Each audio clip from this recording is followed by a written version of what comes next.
Hi, I'm Nikki Kaminga from Keepsake Supplies. In this video, I'll be using UV resin in a direct pour to make a petrol rainbow fur dangle charm. It's a gift for a client who has been ordering memorial beads from me at Tree of Opals for the past 4 years for her beautiful dogs. This video is dedicated to Tala, who passed away. I'll soon be sending her owner, Debbie, this dangle charm along with a large hole bead with Tala's fur and collar. I'll tell you some more about Tala at the end. You can buy the kit for this kind of teardrop bezel from keepsakesupplies.com. To make the rainbow, put a small drop of resin and some sparkle mix on a piece of label backing paper for each of the colours you're using. I'll be selling the colours pre-mixed with resin soon, so please keep an eye out. This is Petrol colour scheme, inspired by the rainbow that appears when petrol is on water, blues, greens and purples. Stir each colour thoroughly. Put your bezel cup on something to hold it steady, such as a small ramekin. For the first layer, put a small amount of the first coloured resin on the side and move it how you like. Don't worry about perfection in the first layer, you won't end up seeing it. It's more of a guide for the second layer. Add each colour in turn. I'm doing 5 colours for this piece. I'm doing roughly diagonal lines because I like the look of pieces like this. It doesn't matter if they're wonky. You'll make something stunning however it comes out. Cure a couple of times under UV. UV pen lights are plenty strong enough and they're great for beginners or if you're selling your own DIY kits. Do a second layer with the same colours. I worked backwards this time. You don't need full coverage and each layer should be very thin, otherwise the light can't penetrate enough to cure the UV resin. I like to slightly swirl where the colours meet to create an ombre effect. You could add cremation ashes, umbilical cord or breast milk powder mixed in with the colours if you want. Cure again and meanwhile prepare the fur. Prepare some fresh label backing paper with a thin line of resin, then place the strands of fur or hair along it. White human hair is often actually transparent, like thin strands of glass. When it is put in resin, it often disappears. Tala's fur is white, it actually has pigment, that's why you can see it in the finished piece.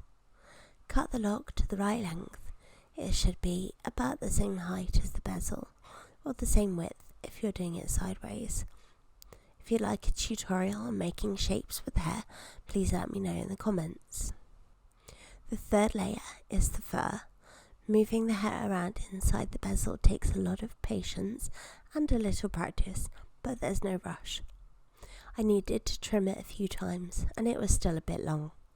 I'm also adding a few strands of fabric from Tala's beautiful lavender collar.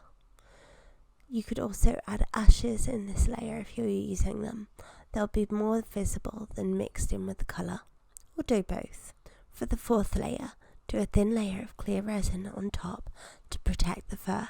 It should come level with the edge of the bezel. When you're making these, try to watch out for resin going over the edges. You can wipe it off if it has. Cure again a couple of times. I noticed some fur poking out of the side. This is normal. This can be easily corrected by taking a magic silver polishing stick, which I sell on my website too. Gently rub away the fur in circular motions with the green side. You can use this on the silver too if you've spilt resin on it. Then polish with the white side. Your fifth layer is the doming coat. I'm using Petrol UV resin today, which domes beautifully. If you're using other brands that are prone to stickiness, you can finish with a thin layer of top coat.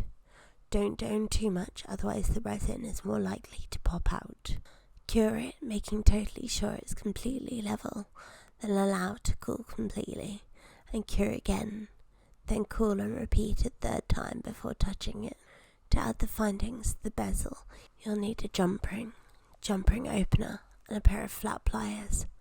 Be careful not to pull the jump ring apart. The sides should go north and south instead, so when they're pushed back there's no gap. Add the dangle charm bail. I'm also adding a teeny little heart because they're cute and I add them to most necklaces and dangle charms these days.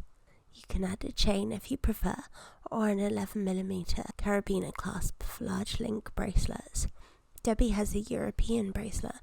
I'm so grateful for Debbie's permission to film this with Tyler's fur as part of my series of courses to make breast milk and memorial jewellery. Tyler was rescued as a puppy. She was known as Medicine Wolf to the family because she always knew if someone was sick. She passed away from a tumour on her liver and will never be forgotten. I have a photo of Tyler pinned to my notice board because she reminds me that every single client has a very special reason for ordering keepsake jewellery.